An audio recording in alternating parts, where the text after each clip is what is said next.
I looked over your proposal. Not gonna pretend I understand any of it, but the answer is no. We're gonna pass on your big game idea. What? He said no? That was our chance to be in our own video game. Maybe we shouldn't have written the proposal in crayon. Relax. You know he's gonna call back.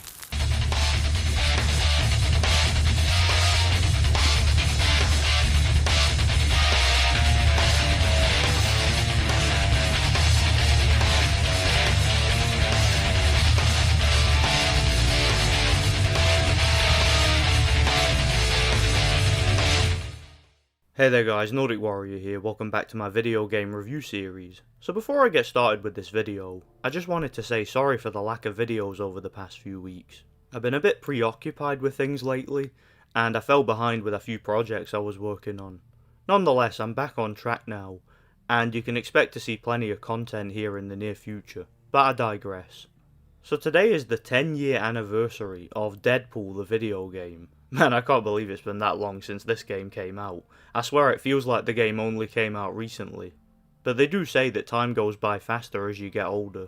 Those of you who have been following my channel recently will know that I reviewed a whole bunch of X-Men games, and I even went as far as to make a top 10 list of my personal favourite X-Men games.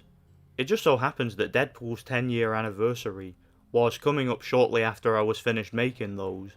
With the game being 10 years old, it seemed like a perfect opportunity for me to finally review the game. So Deadpool was released in 2013, developed by High Moon Studios. Before I get started reviewing the game, a bit about the actual character of Deadpool. So as I'm sure most of you will know, Deadpool is a character from the X-Men comics, who is a Canadian mercenary with a mutant healing factor similar to Wolverine's. His backstory is a pretty tragic one. He was diagnosed with terminal cancer, until he signed up with the Weapon X program hoping to find a cure.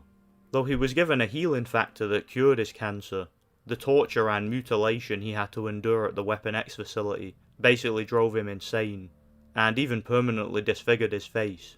The thing that makes the character stand out, however, is his overall meta nature. Deadpool is a character who, in pretty much every piece of media that he's featured in, will constantly break the fourth wall. Which is something that if done right can be pretty funny and clever, but if done wrong, can just come across as annoying in my personal opinion. Deadpool's popularity, as a character, is a bit of a weird one to explain, because contrary to popular belief nowadays, the character was never really that well known, or well liked in the comics back in the day. Despite being around for many years, in fact interestingly enough, the vast majority of Deadpool's popularity had nothing to do with the comics, and more to do with his appearances in video games. He appeared as both a boss battle and an unlockable playable character in X-Men Legends 2, Rise of Apocalypse, which I reviewed on the channel last year, link in description. And fans of that game liked the character so much that the developer Raven Software decided to bring him back as a playable character in their next game, Marvel Ultimate Alliance. This was actually most people's first experience of the character, and I'd argue that it's where most of his popularity came from. Of course nowadays, Deadpool is most well known for his two movies that were made about him. The first one from 2015, in my opinion, was okay. I thought it was a decent, fast-paced, funny action film that satirised superhero movies in a way that I found funny and interesting. The second movie, however, is an absolutely atrocious movie that failed on every level imaginable, in my personal opinion. It's actually one of the worst movies I've ever seen, I'm not exaggerating. Prior to those movies, however, the character was given his own solo video game. It's a game that I really enjoyed back in the day, and weirdly it doesn't get talked about much anymore, despite being pretty well received by critics from my recollection. So is the game as good as I remember? And does it still hold up today? Let's talk about it. This is going to be for the Xbox 360 version, which is the only version of the game that I own. So the game, as you might expect, is a third-person action-adventure hack-and-slash, as well as a third-person shooter. And the game does its best to blend these two together seamlessly. The opening to the game pretty much sets the tone for the kind of game it's going to be. Hey, what's that? You guys tracking my every move now? But I haven't even accomplished anything in this game yet. And there's another one. Oh, So it's gonna be one of those games, huh? Yeah, this isn't a game that takes itself seriously. The game begins with Deadpool slacking off in his apartment, waiting to hear back from the video game development studio, High Moon Studios, as he previously sent them a pitch to make a video game based on him. When they refuse, in typical Deadpool fashion, he threatens to blow them up if they don't reconsider. Upon reconsidering, the game's writers send Deadpool a script, and Deadpool sets off on his journey. You get a pretty good tutorial narrated by Deadpool himself that helps to familiarise you with the game's controls and technicalities, as well as the overall combat and platforming mechanics. Okay, class. Tap jump while jumping towards a wall to perform a wall jump.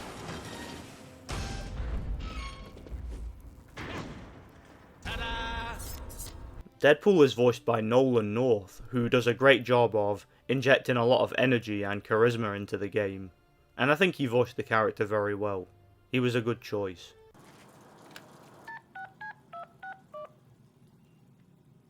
Nolan! Hey, what's up, buddy? We're making a game about me. Gotta have you do the VO, man. I mean, see, here's the thing. People tell me we sound alike. And you get a lot of Deadpool's trademark, fourth wall breaking humour that serves to guide you through the game. Well, isn't that handy?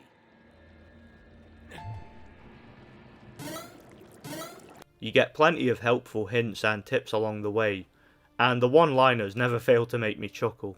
Ew, go away. We're not into dudes. Me neither, sweet cheeks. That means we got something in common. The game is pretty story-driven, with plenty of dialogue between the characters, and plenty of cutscenes to convey the story. But what I will say is that it's very unclear what's actually going on, since a lot of the time it really doesn't make any sense. Deadpool will break the fourth wall in pretty much every other scene, and will constantly allude to the fact that he's in a video game. A lot of the events that take place seem to do so entirely in Deadpool's head, and it just seems to be completely random at times. There is a plot of sorts, with Mr. Sinister hatching some kind of sinister plan, and Deadpool and some of the X-Men are trying to stop him. But if truth be told, there isn't really much to the story.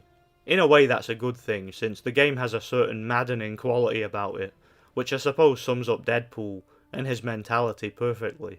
As far as the overall gameplay goes, as I mentioned before, the game is both a hack and slash and a third-person shooter. As you might expect, the game is mostly action-based, with classic linear third-person gameplay.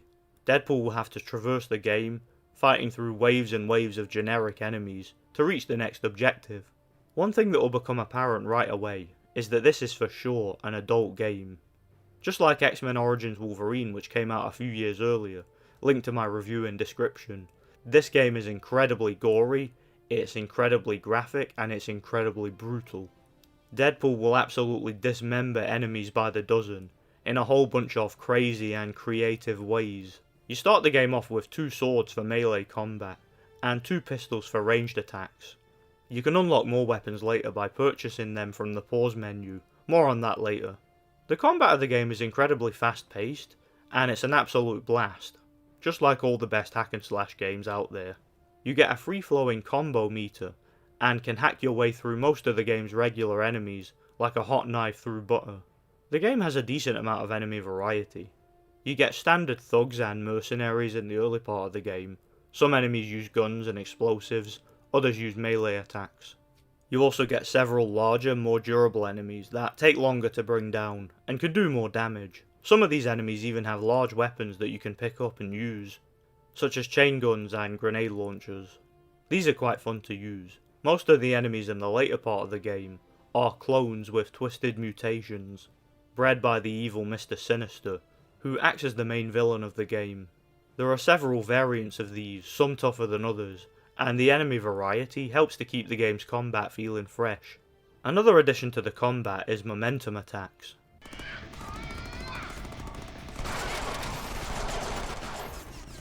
These can be unlocked for various weapons, and they help to bail you out in tough battles. You build momentum by striking enemies and building up Deadpool's combo meter. Momentum can also be filled by collecting tacos, which can sometimes be dropped by fallen enemies. This can help you to basically speed up the process.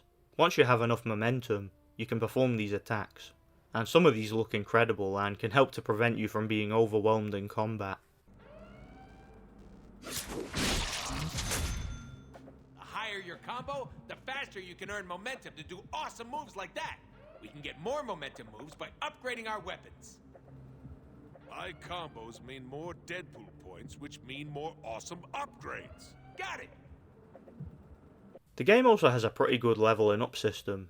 As you defeat enemies, complete objectives and traverse the game, you will unlock Deadpool points. These can be acquired by simply finding them scattered around the levels, or by defeating enemies and collecting them when they get left behind. These Deadpool points can be spent in the game's pause menu. You can purchase various upgrades for Deadpool, including health upgrades and various other useful perks. As I mentioned before, you can also buy new weapons, including both melee weapons and guns. You can buy shotguns which do major damage from close range, machine pistols that are useful against multiple enemies, and laser guns that are extremely accurate and powerful from long range. The melee weapons you can buy are sais, which are small and you can attack much quicker with them, but they do less damage than others. And you also have hammers, which are slower and more sluggish, but do significantly more damage. These can also be individually upgraded by using them to defeat enemies, and buying specific perks for them. You can also switch between these weapons at any time during gameplay. In addition to these weapons, you also have some throw-in weapons. These are grenades, for blowing up enemies, flashbangs which are used to temporarily blind enemies, allowing you to take them out, bear traps which can be used to trap enemies, and finally mines which can be placed on enemies or in front of them. So yeah, it's true that the game has plenty of different weapons. Each of them look and feel very different from one another, and this of course does its bit to vary the gameplay. In addition to the regular combat, the game also has some stealth mechanics. There are a few sections here and there where you will have to sneak up on enemies and take them down silently. These stealth attacks are just as brutal as the rest of the game, and again this helps to vary the gameplay and keep it feeling fresh. There are also plenty of twists and turns during levels. You will get some old school wacky challenges. For example, here and there the game will have several turret sections. These are an absolute blast. You also get some old school 2D side-scrolling sections here and there. These are pretty fun too. These sections help to break the monotony of the game's combat. Just as it starts to feel a bit repetitive, you get one of these sections. You also get some slower, more role-playing sections, but these are few and far between. For example, in the first level you can goof off in Deadpool's apartment and mess about with his stuff. Now this is what it's all about. Look at all this fine weaponry. I would have liked for there to have been more sections like this in the game, and maybe some mini-games. I think it was a wasted opportunity not to have any of these, but I digress. The whole game should be just like this. The game also has plenty of casual platforming sections, and these are okay for the most part. Thankfully they're quite straightforward and not too difficult. So yeah, the combat and overall gameplay is pretty good for the most part. Sadly though, that's pretty much all the game has to offer, and I do have some pretty major criticisms. First of all, the game is ridiculously short. You can complete this game in just a few hours, and I mean the entire game. And if truth be told, there isn't really much replay value. As fun as the combat is, it's nothing special. For example, X-Men Origins Wolverine had much better combat than this as far as I'm concerned. I think that game flowed a lot better. And the game's level design is sadly quite bland and unimaginative, which is a shame, particularly when you take into consideration the insane nature of Deadpool. There could have been some truly creative and imaginative levels that High Moon could have done a lot with, but sadly the levels, bar a few funny sections here and there that appear to take place inside Deadpool's head, are just bland and generic. Also, I was quite disappointed by the game's boss battles. One of the things hack and slash games of this kind are known for is having epic and memorable bosses, and this game really doesn't, and the bosses here are just forgettable. In fact, when I was replaying the game for this review, I had actually forgotten who the game's bosses were. They were that boring. Even the final battle against Mr. Sinister was a major disappointment, since you don't even fight him. You only really get to fight a horde of his clones. And to top it all off, the game has an incredibly anticlimactic ending. It just seems to end suddenly and as soon as the game starts to get interesting. So despite the fun combat and overall gameplay, the game is severely lacking in content. The game does have a couple of bonus features. First of all, you get a bunch of challenge missions. These are basically horde modes, which are quite fun if you enjoy the game's combat.